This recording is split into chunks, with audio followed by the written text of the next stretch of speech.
Really just, if you're looking at it from yesterday, really just 2 or 3 classes, I think, fell right in line with what we're already doing. And now we have the ability to intercept an action, have it fail, give a different message, and then in our game engine, we can handle it elegantly. So we don't have to take damage because it failed, right? But then with the with the response, we're still going to output the message to the user. So, boom, boom, boom, boom. Oh, and then something else with the command pattern, we've got this running stack of all the things we've done in the game. Let's see, catching up on chat. Brad City says, love the stream, man. Currently do a lot of SQL server work myself, looking to further my skill set and learn C#. So far you've helped me pick up a few things. Awesome, Brad. We're all in this together, man. I'm telling you. It's a small world when it comes to developers. If you go to a conference or something, and I'm there, look me up. We'll grab a beer, we'll hang out. It'll be great. People think it's an idle promise, but that's how I meet 9/10 of the geeks I know. You get into this world of programming, you meet people, you exchange. 4 or 5 Twitter messages later, you're at a conference someplace getting a beer. Or water. Or a nice tea. I don't know you. Or what you want. And then Syntax says, should have watched, followed you here and on YouTube. Again, thanks a lot. The goal here is definitely to, if you look in the channel, there's an absolute beginner's guide to C#, not by me, by someone much smarter than me. But they put that out there and it's great. My hope is to do these design pattern series as a next step from that and start doing this kind of EDU punk or do-it-yourself education so we can, without getting too hippie on you guys, so that we can, as a group, help each other and grow each other and not have to rely on expensive degrees and such. All right, so that aside. All right, so back to our thing, because we were 10 minutes away from break time. So we can now decide if the response was successful, then have the target take damage. So when the request comes in, it's going to be someone saying, I would like to perform this action against this target. That's how our command pattern works. And then the hive mind or game master says, okay, let me go ask this target to process that request. And then so that the target processes the request, and then and then you apply that to the game, right? So really, really simple. In the case of healing, it was Beth saying, I'm going to perform a heal and then do that on this target. And the target says, okay, I'll receive that heal and I'll let you know how that goes. So for our fight here, just follow that through. We're going to say, hey, execute this request. And then inside of our execute, for the base actor, as an example, if the current actor's state is disabled, it's going to fail. It's going to say that it's going to say as unsuccessful. And then the hive mind is going to say, so tell me, give me the thing you want to apply to this target. And the sender's going to say, I couldn't do it, never mind. So the game master is going to announce that to the room via the response text, but it's not going to take any further action. So it's a lot, but we got there slowly. Okay. And then we can do that same sort of thing everywhere. If response dot was successful, boom. This is where the rubber hits the road. This is where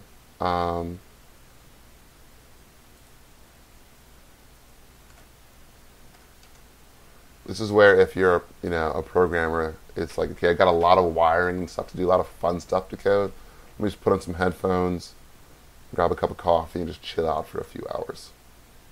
So you can already see this is going to be really cool to implement. We got some more advanced stuff down here, repair and negotiate, like how does that play out? We'll get there. But for right now, so we'll go ahead and take that out. And take that out. Keep it simple. Oops. So, but for right now, we've got heal and fight. And then we return the response.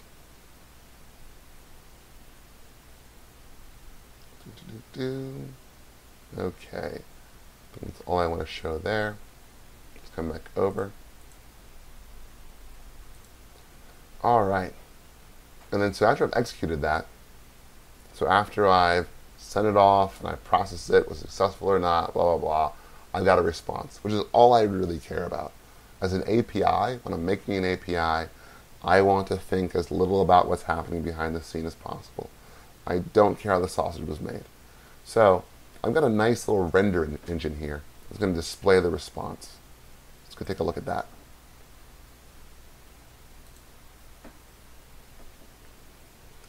All right. So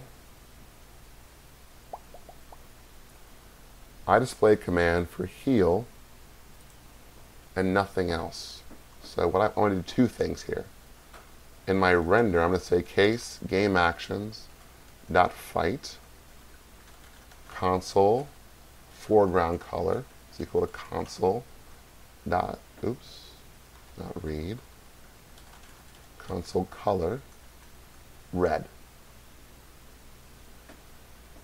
And then I've got another helper that replaces the last line on my console.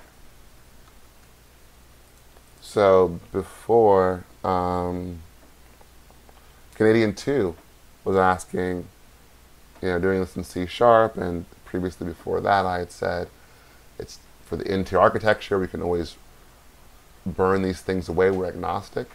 So all this rendering stuff we're doing, all this very specific console stuff, only lives in our console project.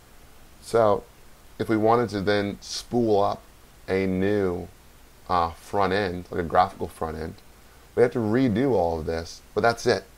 We have to redo just the display stuff. Everything else is going to work right out of the box. Okay, so then we'll break.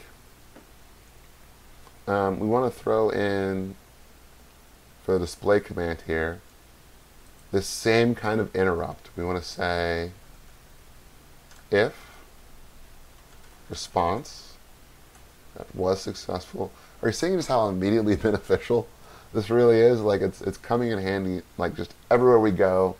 It feels the same, it looks the same, but we're doing these wildly different things, and we only need a very small skill set to accomplish all this if we apply it in a smart way. So if the response, there we go. Small bug, too busy talking. We want that little not operator.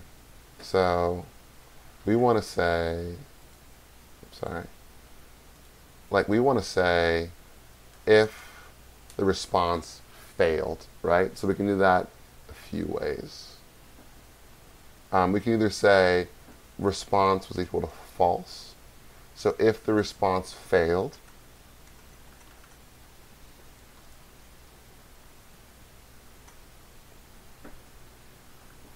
or we can use the not operator.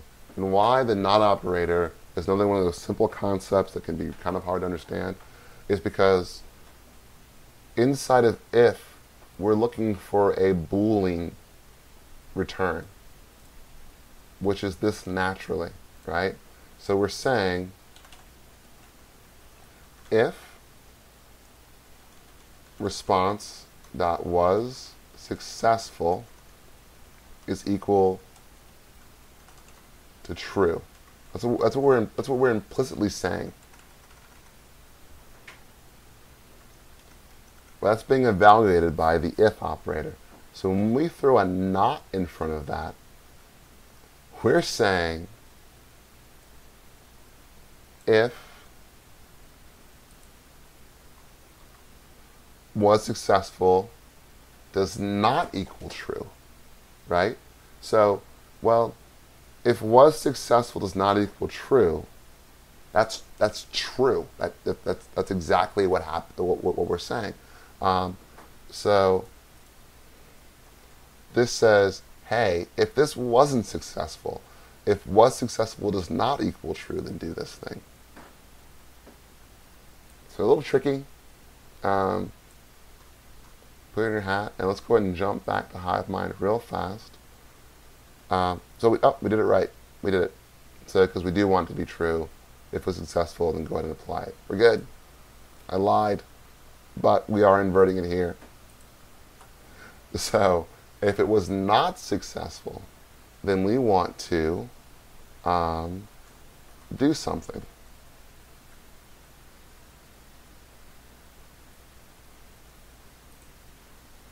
And that is, real quick, let's go ahead and jump down here and reset the console color.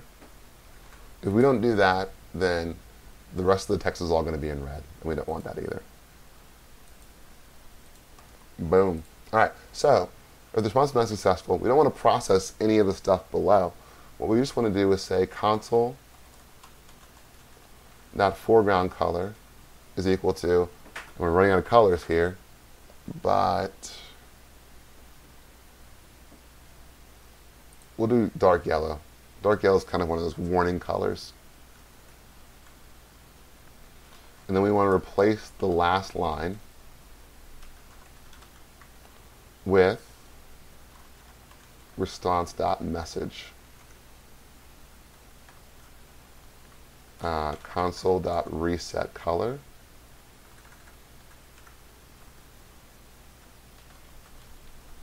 And then we've got this guy down here, which is draw status bar. So in the game, in the interest of the game, what we're doing is, we'll show it, but you've got a status bar that we always want to be the last line. So when a command comes in, we want to add that command and replace the status bar, and then draw the status bar again right below it. We'll show that in a second. And then we want to return. Right? So this method is void, which means there's no return type. And if the response wasn't successful, we want to output whatever the message was, and then just go ahead and bail out and not process any of the other code in this method. Boom, boom, boom, boom.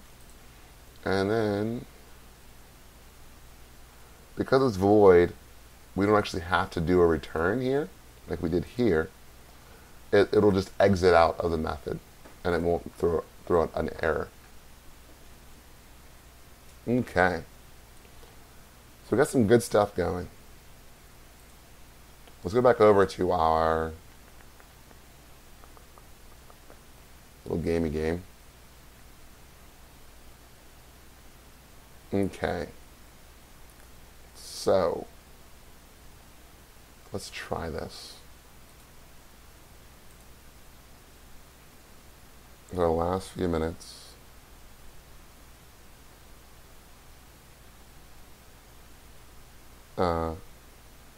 Eshkatite asks if I'm familiar with live coding TV. I've gone to the website. I was a little turned off by having to join before I could watch streams. So I kind of threw my weight in with the guys that watch people code. I'm actually just really excited about this space getting momentum. So I'll give everyone a shot in time. I'll revisit the live coding. If somebody else comes along and has a great idea for streaming, I'll probably check that out as well. It's just a really fun idea and a good one.